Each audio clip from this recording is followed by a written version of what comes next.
We have arrived in Tampa Bay, getting ready for Monday Night Football. It's Dallas Cowboys at Tampa Bay Buccaneers. Wild card round of the playoffs. The Cowboys are here. They're getting settled in now. Had a chance to bump into a couple of guys in the lobby.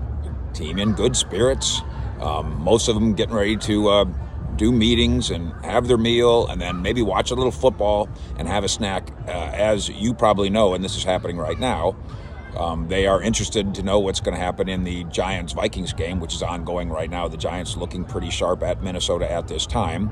If, depending on which way that game goes, the Cowboys can start thinking about their next game. But first they have to think about Tampa Bay. Win this game and the Cowboys will be on the road in the second round of the playoffs, either at the 49ers or at the Eagles. And what a great conversation that'll be to have late Monday and all day Tuesday and on and on. Which matchup is better? Who do you feel more confident with? Would you like to get revenge against the 49ers from last year, plus not to mention the long Cowboy 49er history? Or do you think you match up well with the 49ers? Or would you like to take a piece out of the NFC East rivals' hide? All that stuff is late Monday and Tuesday stuff. First, we got to get to Tampa Bay. The Cowboys come in relatively healthy, as we've talked about all week. They are counting on, in a big way, Leighton Vander Esch to help shut down a Tampa Bay running game that has not been very good. And then, in conjunction with everybody else, all three levels for the Cowboys on defense, to, in a way, force Tampa Bay to throw. Now, that sounds odd because it's Tom Brady, but look at Tom Brady's numbers this year.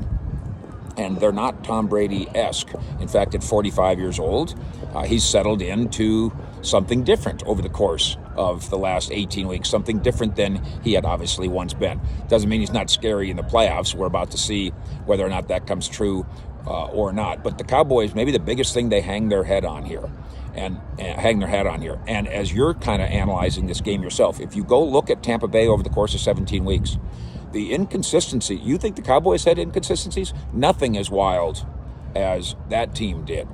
Trouble stopping the run, trouble scoring, special teams issues, ups and downs. Mike Evans, 3 touchdowns in one game, and then you couldn't find him for another 3 weeks here, 2 weeks there, a month there. They've got issues, interestingly, because Tom Brady's the quarterback and you wouldn't think of it that way. They've got issues with inconsistency. Wildly inconsistent compared to the Cowboys. So if you are a recency bias guy, then you're saying, well, the Cowboys, look how they looked against Washington.